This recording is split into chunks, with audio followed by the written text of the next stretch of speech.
اعوذ باللہ من الشیطان الرجیم بسم اللہ الرحمن الرحیم الحمدللہ الذی لا یبلغ مدحته القائلون ولا يحصي نعماء العد ولا يعدي حقه المجتهدون الذي لا يدركه بعد الحمم ولا يناله غوص الفتن الذي ليس لصفته حد محدود ولا نعت موجود ولا وقت معدود ولا أجل ممدود فترى الخلائق بقدرته ونشر الرياح برحمته وحدد صخور ميدان أرضه أول الدين معرفته وكمال معرفته التصديق به وكمال التصديق به التوحيد وكمال التوحيد هو إخلاص له نبي الصفة عن كل شهادة صفة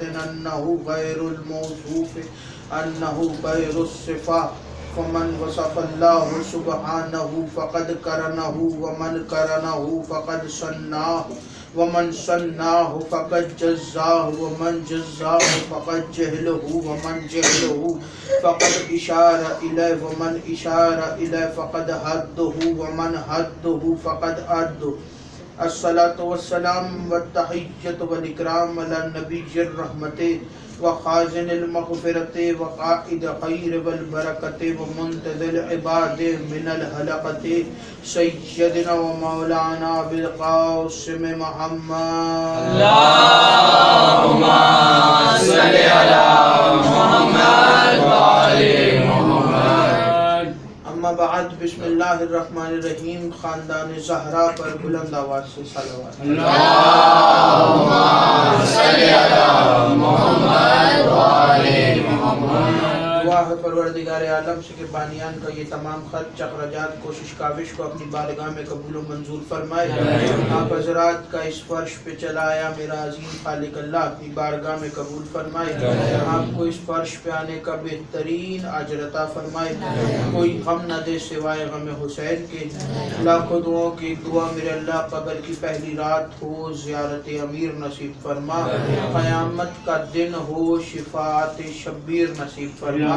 محشر کے روز خاتم قرآن خاتم دامن اہل بیت نصیب فرما.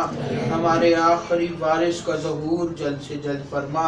ہمیں امام کے انوار و انصار میں شامل فرما اور ہر عزادار کو مرنے سے پہلے لازمی مرتبہ تمام زیارات مقدسہ کی زیارت نصیب فرما.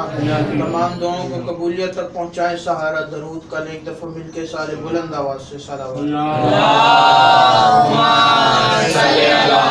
محمد وآل محمد.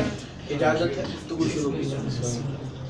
مجلس اعزا بسلسلہ شہادت شہزادی کونین دختر سرور رسول ثقلین جناب سیدہ فاطمہ الزہرا سلام اللہ علیہا. اللهم صل على محمد وآل محمد. جناب سیدہ آپ کو ان مجالس میں آنے کا بہترین اجر عطا فرمائے اور ان مجالس کے صدقے میں اپنی قبر مطہر کی زیارت نصیب فرمائے. جو حضرات کل کی مجلس میں موجود تھے اور جن کے ذہنوں میں اذہان عالیہ میں کل کی گفتگو موجود ہے، بات کو کل سے ہی متصل کرتے ہوئے آج آگے بڑھاؤں. کل سورہ مبارکہ آراف کی ایک آیت پر گفتگو ہو رہی تھی اور وہ آیت کہ جس کا ترجمہ آپ کے حوالے کروں. توجہ مکمل طور پر میری طرف رکھیے گا. بات سمجھ میں آئے تو اتنا ضرور بولیے گا کہ پتہ چل جائے کہ خطاب سقیفہ کے امیروں سے نہیں غدیر کے فقیروں سے ہے. خدا نے قرآن کریم میں سورہ مبارکہ اعراف کے اندر ارشاد فرمایا کہ ہم نے جنوں اور انسانوں کی کثیر تعداد کو جہنم کے لیے پیدا کیا. توجہ رکھیے گا، بات کو کل سے ہی متصل کرنا ہے. جنوں اور انسانوں کی کثیر تعداد کو جہنم کے لیے پیدا کیا. اس کے بعد خدا نے فرمایا کہ ان کے دل ہیں لیکن وہ سوچتے نہیں ہیں. جنوں اور انسانوں کی کثیر تعداد کو جہنم کے لیے پیدا کیا. ان کے دل ہیں، سوچتے نہیں ہیں. آنکھیں ہیں، دیکھتے نہیں ہیں. کان ہیں، سنتے نہیں ہیں. خدا نے کہا یہ تو چوپائے ہیں، چوپائے. اور میں نے کل بھی کہا تھا کہ قرآن کے اندر یہ لفظ جس مقام پر خدا نے کہا ہے یہ صرف خدا ہی کہہ سکتا تھا. یہ تو چوپائے ہیں، چوپائے. اس کے بعد کہا نہیں یہ چوپائے نہیں، یہ تو چوپائے سے بھی برتر ہے.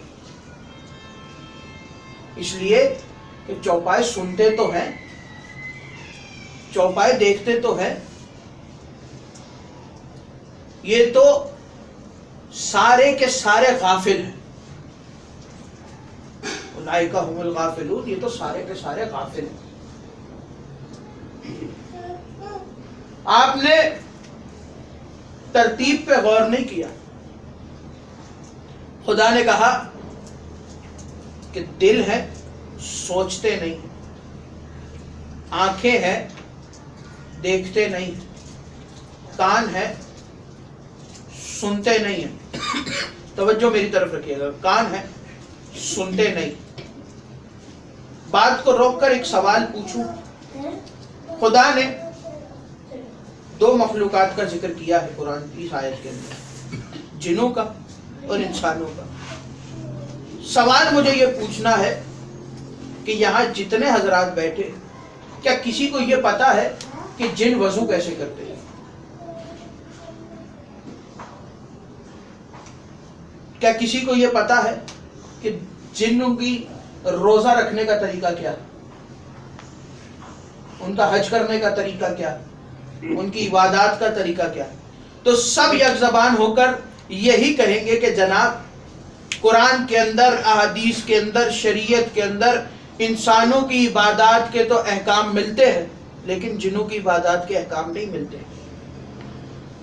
تو جملہ یہاں پر نتیجے کے طور پر پہلا جملہ آپ کے حوالے کروں، پہلا نتیجہ آپ کے حوالے کروں کہ غدیر کے میدان میں 1.25 لاکھ تو صرف انسان تھے، جنوں کو تو کسی نے دیکھا ہی نہیں. 1.25 لاکھ تو صرف انسان تھے، جنوں کو تو کسی نے دیکھا ہی نہیں. اور ترتیب کیا ہے؟ دل ہے، سوچتے نہیں. آنکھیں ہیں، دیکھتے نہیں. کان ہیں، سنتے نہیں ہیں. یہ تھی قرآن کی آیت کی ترتیب. رسول نے ایک حدیث مسلسل 3 طریقوں سے ارشاد فرمائی. اب اس کی ترتیب کیا ہے؟ رسول نے کیا ارشاد فرمایا؟ حب علی نبادا. توجہ، حب علی نبادا، ذکر علی نبادا. علی کی محبت عبادت ہے، علی کا ذکر عبادت ہے. النظر الی علی نبادا. اور جب ترتیب کو احادیث کی کتابوں میں دیکھا گیا تو رسول نے دیکھنے کو پہلے بیان کیا، ذکر کو دوسرے نمبر پہ بیان کیا اور محبت کو تیسرے نمبر پہ بیان کیا. خدا نے دل کا ذکر پہلے کیا ہے، رسول نے دل کا ذکر آخر میں کیا. خدا یہ بھی تو کہہ سکتا تھا ترتیب بدل کے کہ ان کے کان ہیں، سنتے نہیں، ان کی آنکھیں ہیں، دیکھتے نہیں، ان کے دل ہیں، سوچتے نہیں. لیکن خدا نے کیا کہا کہ دل ہے، سوچتے نہیں، آنکھیں ہیں، دیکھتے نہیں، کان ہیں، سنتے نہیں. رسول نے کیا کہا؟ علی کی محبت عبادت ہے. اب ذرا رسول کی اس حدیث کو اور اس آیت کے ان 3 جملوں کو آپس میں رکھ کے دیکھیے کیا آپس میں ان دونوں کا ربط بن رہا ہے یا نہیں بن رہا. تو خدا یہ قرآن میں کہنا چاہ رہا ہے کہ جس کی محبت عبادت ہے اس کے بارے میں سوچو، جس کی طرف دیکھنا عبادت ہے اس کی طرف دیکھو، جس کا ذکر عبادت ہے اس کا ذکر سنو. یعنی جملہ آپ کے حوالے کروں کہ خدا یہ کہنا چاہ رہا ہے کہ جو علی کی محبت نہیں رکھتا اس کے بارے میں خدا نے کہا کہ ان کے دل تو ہیں لیکن یہ سوچتے نہیں ہیں. جو علی کی طرف دیکھ کے عبادت نہیں کرتا ان کی آنکھیں تو ہیں لیکن یہ دیکھتے نہیں. جو علی کا ذکر نہیں سنتا ان کے کان تو ہیں لیکن یہ سنتے نہیں. یہ تو تھی اس آیت کے اوپر ایک بات. اصل مقام جہاں مجھے لانا ہے آپ کو وہ سنیے گا توجہ. خدا نے کیا کہا کہ ہم نے جنوں اور انسانوں کی کثیر تعداد کو جہنم کے لیے پیدا کیا. اسی طرح کی خدا نے ایک آیت قرآن کے اندر اور رکھی اور یہ آیت میں نے کل بھی بیان کی کہ خدا نے کیا کہا کہ وما خلقت الجن والانس الا لیعبدون. ہم نے جنوں اور انسانوں کو خلق کیا، پیدا کیا مگر اس کے کہ وہ عبادت کریں. ایک طرف کہہ رہا ہے کہ جنوں اور انسانوں کو پیدا کیا عبادت کے لیے، ایک طرف کہہ رہا ہے کہ جنوں اور انسانوں کی کثیر تعداد کو خلق کیا جہنم کے لیے. اے میرے مالک یہ ماجرا کیا ہے؟ جب دونوں آیتوں کو سامنے رکھا تو پتہ یہ چلا کہ عبادت 73 فرقے اس بات پر سوائے 1-2 کے باقی سب متفق الائے ہے کہ صرف عبادت جنت کی ضمانت دار نہیں ہے. یعنی کہ کوئی نہ کوئی عقیدہ ایسا ہونا چاہیے کہ جو جنت کی ضمانت بھی دے عبادت کے ساتھ ساتھ. یہاں پہ میں پھر یہ کہنے کا حق رکھتا ہوں کہ اگر صرف عبادت لے کے خدا کے سامنے حاضر ہو گئے تو ہو سکتا ہے خدا ان عبادتوں کو منہ پر مار دے. کہ کوئی عقیدہ تو لاؤ، کوئی چیز تو لاؤ کہ جو اس کے ساتھ جنت کی ضمانت دے، جو جنت کی ضامن بنے. اور صرف ایک آیت ہے پورے قرآن کے اندر جس کے اوپر اس بات کی دلیل ملتی ہے کہ خدا نے کیا کہا، جو عبادت کی ضمانتوں کی دلیل بن رہی ہے وہ ایک آیت ہے پورے قرآن کے اندر. اور وہ کیا ہے؟ خدا نے کہا کہ قُلْ لَا أَسْأَلُكُمْ عَلَيْهِ أَجْرًا إِلَّا الْمَوَدَّةَ فِي الْقُرْبَى. اے میرے حبیب کہہ دیجئے ہم کوئی اجر نہیں مانگتے مگر اس کے کہ اقربا کی مودت رکھو. صرف ایک مقام. یہ تو تھی قرآن کی آیت. اب رسول کی حدیث بھی سن لیجئے، اسی سے بات کو آگے بڑھاؤں گا. کل یہیں پہ چھوڑی تھی گفتگو. رسول کے پاس پوری امت جمع ہو کر آئی. توجہ، پوری امت جمع ہو کر آئی. اور یہ حدیث صرف اہل تشیع کتابوں میں موجود نہیں ہے بلکہ اہل سنت کتابوں میں موجود ہے. رسول کے پاس پوری امت جمع ہو کر آئی اور آ کر کہنے لگی یا رسول اللہ یہ بتائیے آپ نے آپ کی بیٹی کا نام فاطمہ کیوں رکھا؟ آیت جس کے ذہن میں ہے. خدا نے کیا کہا کہ ہم نے جنوں اور انسانوں کی کثیر تعداد کو جہنم کے لیے پیدا کیا. اور میں نے کیا کہا کہ کوئی نہ کوئی عقیدہ ایسا ہونا چاہیے، کوئی نہ کوئی چیز ایسی ہونی چاہیے جو عبادت کے ساتھ ہمیں جہنم میں جانے سے بچائے. عبادت کے ساتھ کوئی نہ کوئی ایسی چیز ہونی چاہیے. پوری امت جمع ہو کر آئی اور آ کر کہنے لگی یا رسول اللہ یہ بتائیے کہ آپ نے اپنی بیٹی کا نام فاطمہ کیوں رکھا؟ تو آواز دے کے کہنے لگے کہ میں نے نہیں، خدا نے نام رکھا. اور خدا نے میری بیٹی کا نام فاطمہ اس لیے رکھا کہ فاطمہ لفظ کے معنی ہے جہنم سے بچانے والی. فاطمہ کے معنی ہے جہنم سے بچانے والی. تو عبادتوں کے ساتھ ضمانت مل گئی آپ کو. یعنی رسول کہنا یہ چاہ رہے ہیں کہ صرف عبادت جنت میں لے کر نہیں جائیں گی بلکہ فاطمہ کی محبت بھی ضروری ہے.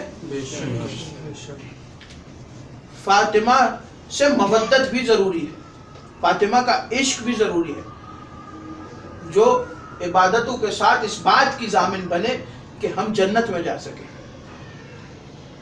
اور خدا نے کیا ترتیب دی تھی کہ دل تو ہے، سوچتے نہیں۔ اب سوچنے پہ اگر گفتگو کریں تو اگر روایت اور احادیث کو ہٹا دیں تو قرآن سے کوئی آیت ایسی دکھائے کہ کہاں خدا نے سوچنے پر ذکر کیا، تو ایک ہی آیت ہے قرآن کے جہاں انسان جس پر سوچ سکتا، اور وہ آیت کیا ہے؟ خدا نے کہا کہ ہم نے تمہیں بیکار پیدا کیا؟ کیا ہم نے تمہیں بیکار پیدا کیا؟ اس پر انسان سوچ سکتا ہے۔ یعنی کہ خدا کہنا یہ چاہ رہا ہے کہ انسان کی ہر فرد کی تخلیق کا کوئی نہ کوئی مقصد ہے، اور جملہ یاد رکھیے گا، صرف فرد کی نہیں بلکہ ہر قوم کی بھی تخلیق کا کوئی نہ کوئی مقصد ہے۔ ہر فرد کی کوئی تخلیق کا بھی کوئی نہ کوئی مقصد ہے۔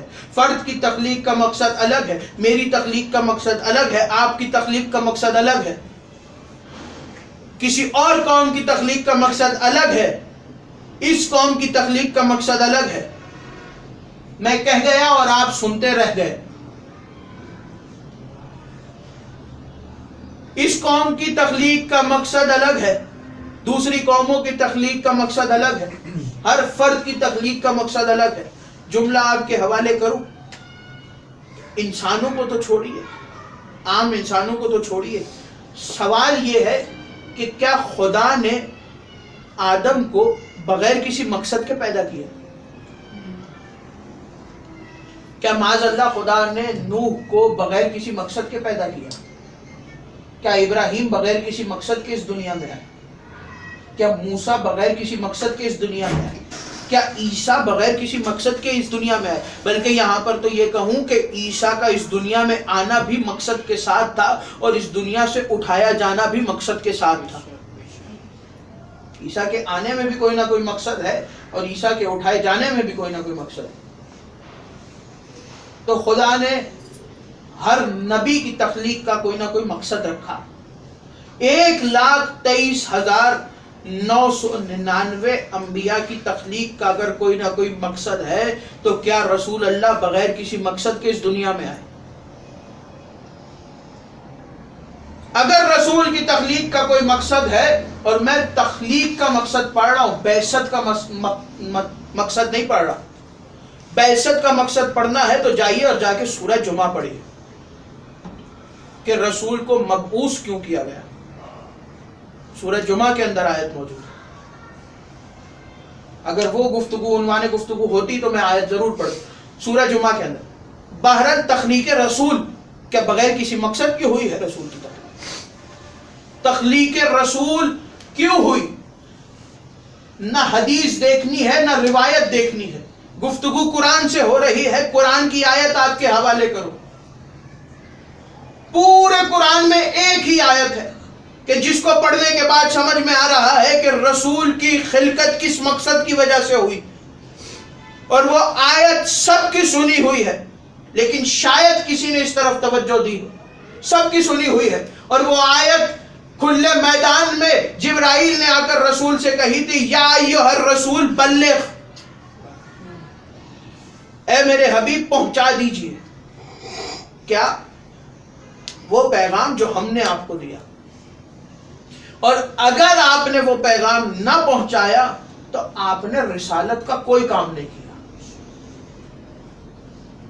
یعنی ایسا ہے کہ آپ نے رسالت ہی نہیں پہنچائی۔ پہنچا دیجئے وہ پیغام، بلغ، وہ پیغام جو ہم نے آپ کے حوالے کیا۔ جملہ آپ کے حوالے کروں، 62 سال کی زندگی گزاری ہے رسول نے۔ جو رسول کی کل حیات ہے، ظاہری حیات ہے رسول کی، وہ 62 برس ہے۔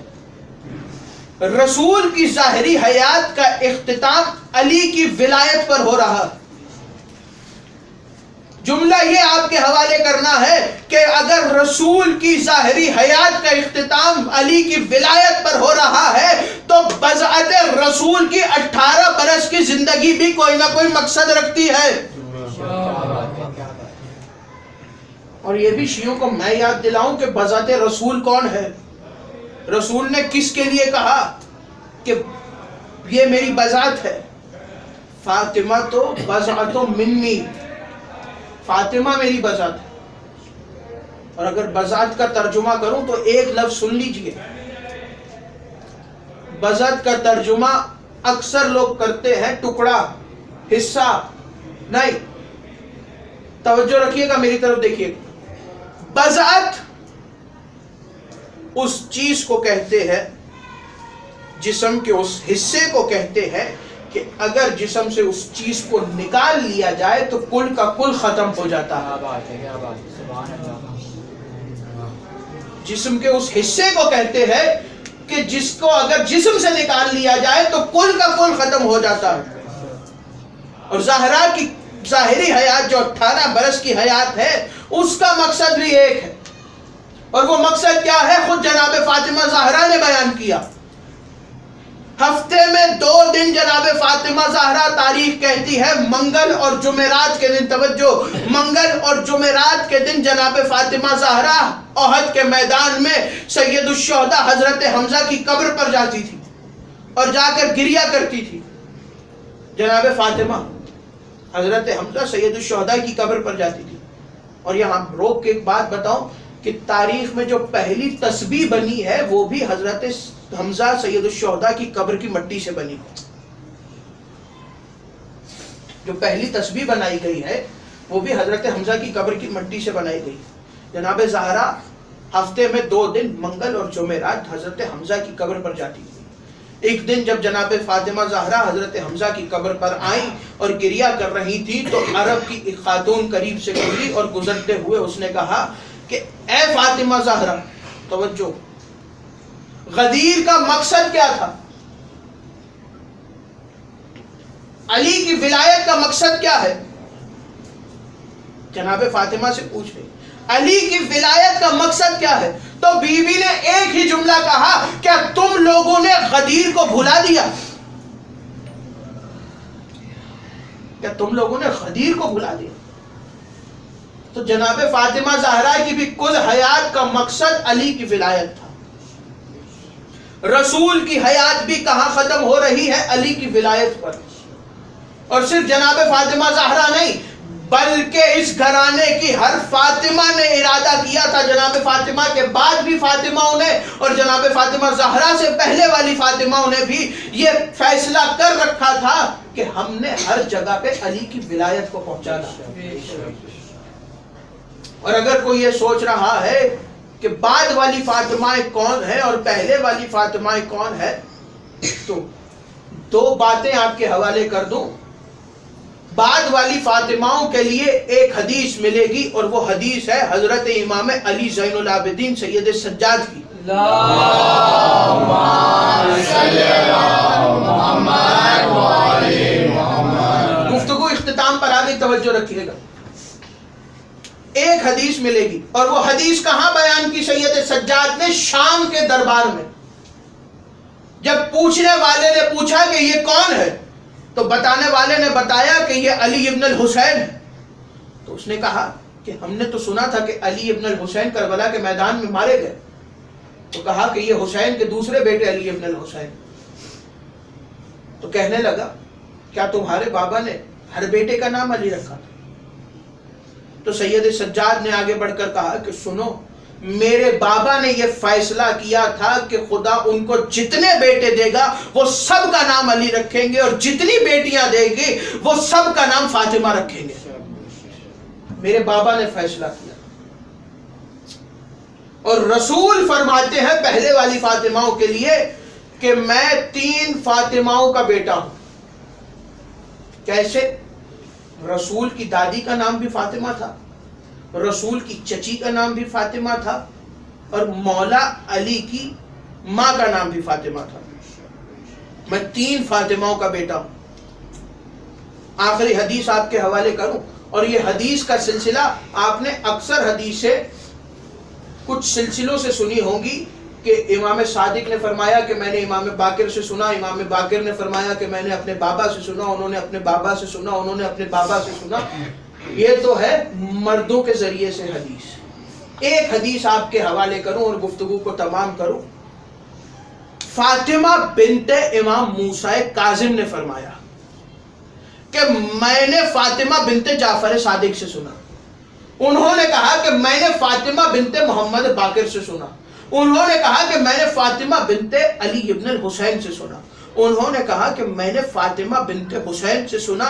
انہوں نے کہا کہ میں نے زینب بنت علی سے سنا. اور بی بی نے کہا کہ میں نے اپنی ماں فاطمہ سے سنا. اور بی بی نے کہا میں نے رسول اللہ سے سنا. اور یہاں پہ جو جناب زینب کا نام لیا ہے، کہ دنیا جناب زینب کو وہ نام بھول گئی. ثانیہ زہرا، اپنے زمانے کی فاطمہ زہرا ہے جناب زینب. جناب زینب کا نام بھی فاطمہ. تو یہ ایک سلسلہ مل گیا فاطمہ کا آپ کو. اور کیا حدیث انہوں نے ارشاد فرمائی؟ کہنے لگی کہ رسول اللہ نے فرمایا کہ اے علی، آپ کو مجھ سے وہی نسبت ہے جو موسیٰ کو ہارون سے نسبت تھی. تو ہر طرف فاطمہ کا ذکر ہو رہا.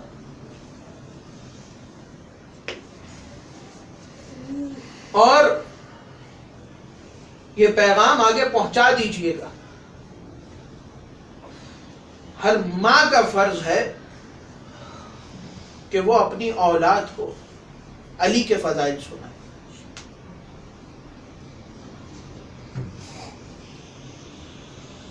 یہ میری فرمائش نہیں ہے، یہ جناب زہرا کی فرمائش ہے.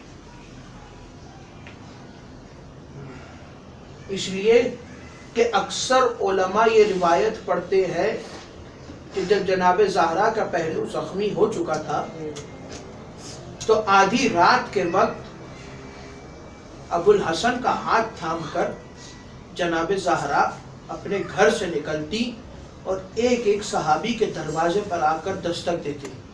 اندر سے جب آواز آتی کون ہے تو بی بی رو کر کہتی